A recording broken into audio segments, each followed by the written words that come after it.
Hi నమస్తే, welcome to ABN legal. ప్రభుత్వం lockdown విధించడంతో shops, theatres, malls అన్నీ కూడా మూసి ఉంచాల్సిన పరిస్థితి నెలకొంది. దీంతో వారికి ఆదాయం కూడా రావటం లేదు. అయితే వాళ్ళు రెంట్ మాత్రం పే చేయాల్సి ఉంటుంది. అయితే వాళ్ళ రెంటల్ అగ్రిమెంట్లో ఫోర్స్ మెజర్ అనే కాన్సెప్ట్ ఉన్నట్లయితే వాళ్ళ కొన్ని వెసులుబాట్లు ఉంటాయని చెప్తున్నారు హైకోర్టు అడ్వకేట్ రోహిత్ పోగులా గారు. ప్రస్తుతం మనం రోహిత్ పోగులా గారితో ఉన్నాము. వారిని అడిగి అసలు ఈ ఫోర్స్ మెజర్ అంటే ఏంటి, దీని ఉపయోగాలు ఏంటి, మనతో ఆయన అడిగి తెలుసుకునే ప్రయత్నం చేద్దాం. సార్ చెప్పండి, అసలు ఈ ఫోర్స్ మెజర్ అంటే ఏంటి?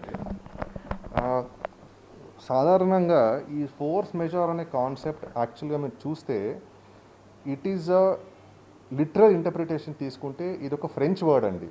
French word. దీని మీనింగ్ ఏంటంటే సుపీరియర్ ఫోర్స్. సింపులర్గా చెప్పాలంటే superior force or act of God. ఈ ఫోర్స్ మెజార్ అనే కాన్సెప్ట్ మనకంటే over the last few decades వెస్ట్లో ఒక మోర్ పాపులరైజ్డ్ కాన్సెప్ట్.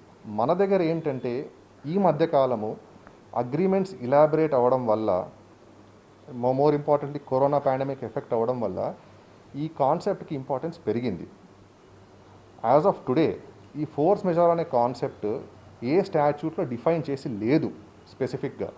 కాకపోతే దీని reference or relevance can be extracted from section 32 of the Indian Contract Act, which provides for contingency contracts or their impossibility on happening. Simply putting it.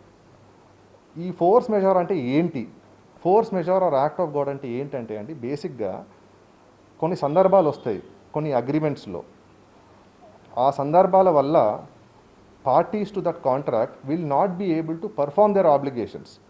అంటే మీరు ఇద్దరు పార్టీలు ఉంటారు. సాధారణంగా చూస్తే బైపార్టీ కాంట్రాక్ట్స్ మాట్లాడామనుకోండి, ఇద్దరు పార్టీలు ఉంటారు. ఆ ఇద్దరు పార్టీల్లో ఏదో ఒక పార్టీ వాళ్ళపై ఉన్న ఆబ్లిగేషన్లు, వాళ్ళపై ఉన్న రెస్పాన్సిబిలిటీలు ఫుల్ఫిల్ చేయలేకపోతే, కానీ ఈ ఫుల్ఫిల్ చేయలేకపోవడము is because of situations and circumstances which are beyond their control. అంటే ఫ్లడ్స్ కానీ, ఫైర్ కానీ, వార్ కానీ, మోస్ట్ ఇంపార్టెంట్లీ కోవిడ్ వల్ల కానీ సిచ్యువేషన్స్ వస్తే అప్పుడు ఏంటి, what is our way out, how can the impact of performance be mitigated అనే ఇలాబరేట్ కాన్సెప్టే ఫోర్స్ మెజార్ అండి. So very simply putting it, these are nothing but this is a risk mitigation clause. అయితే అగ్రిమెంట్లో ఈ force measure కాన్సెప్ట్ను include చేయకపోతే ఎలాంటి నష్టాలు ఉంటాయంటారు?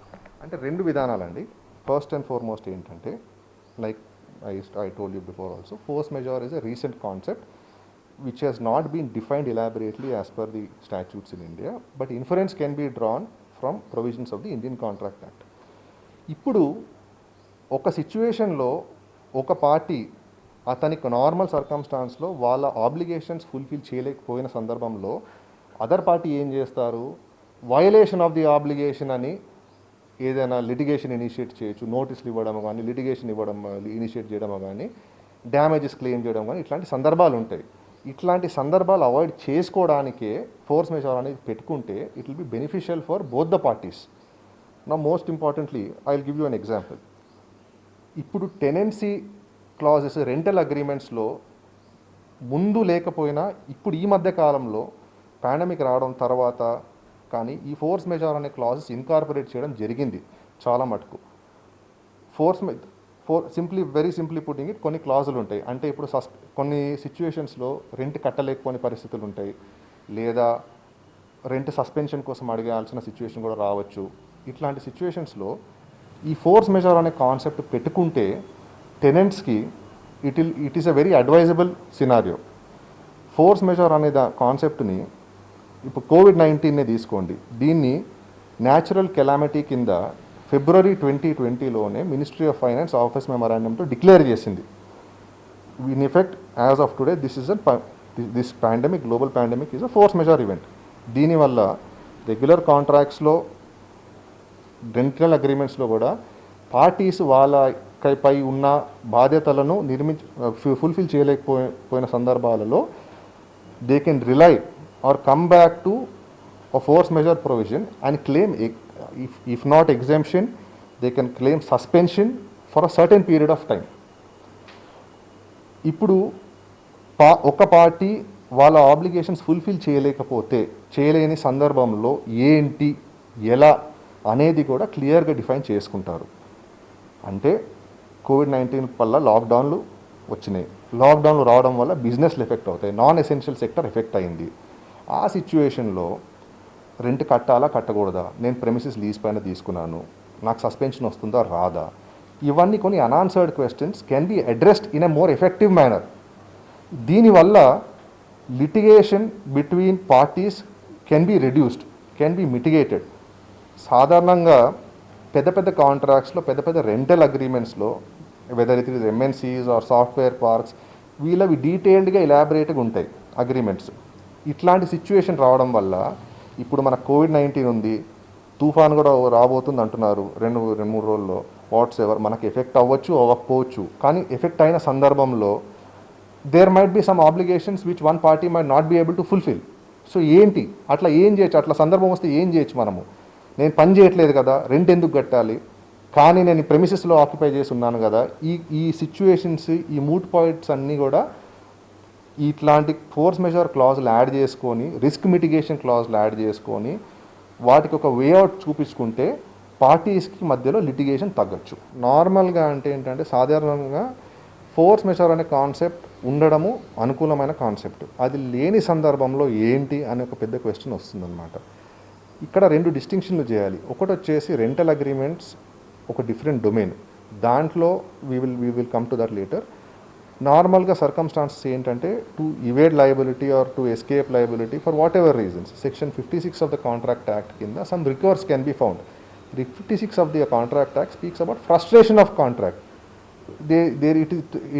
అది ఒక సిచ్యువేషన్ గురించి మాట్లాడుతుంది, ఏదైతే పార్టీస్ వాళ్ళపై ఉన్న రెస్పాన్సిబిలిటీలు, బాధ్యతలు కంప్లీట్ చేయలేకపోతారో ఆ బేసిస్లో ఆ కాంట్రాక్ట్ ఇట్ సెల్ఫ్ వాయిడ్ అయ్యే ఛాన్స్ ఉందని చెప్పి ఆ రికోర్స్ కింద కూడా తీసుకోవచ్చు 56 కింద.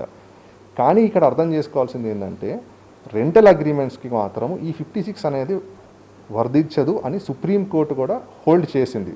As recent as 2003 also it has, మళ్ళీ 2017లో కూడా 2-3 కేసుల్లో ఈ కాన్సెప్ట్ అప్లై కాదు as far as rental agreements are concern అని వచ్చిందనమాట.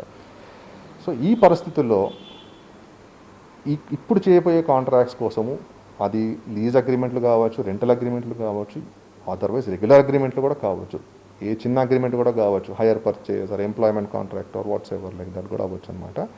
దాంట్లో ఈ పాండమిక్ లాంటి సిచ్యువేషన్స్, ఇట్లాంటి అన్ఫోర్సిబుల్ సిచ్యువేషన్స్ అన్నీ కూడా గమనిస్తూ ఫోర్స్ మెజర్ అనే క్లాజ్ యాడ్ చేసుకుంటే అన్ని పార్టీలు, బోత్ పార్టీస్కి, ట్రై పార్టీ కానీ బై పార్టీ కానీ అనుకూలమైన concept, clarity on way forward అనేది వస్తుంది ఈ అగ్రిమెంట్, ఈ కాన్సెప్ట్ పెట్టుకోవడం వల్ల. And in which in turn ఈ క్లారిటీ రావడం వల్ల మిటిగేషన్ ఆఫ్ లిటిగేషన్ కూడా అయ్యే ఛాన్సులు ఉంటాయండి దీంట్లో. Mitigation of litigation especially given the fact business ఎస్టాబ్లిష్మెంట్స్కి more than litigation, reduction of litigation and continuing with business అనేది ఒక important concept. Time and money ought to be spent on running businesses rather than engaging in litigation. So this concept can mitigate litigation.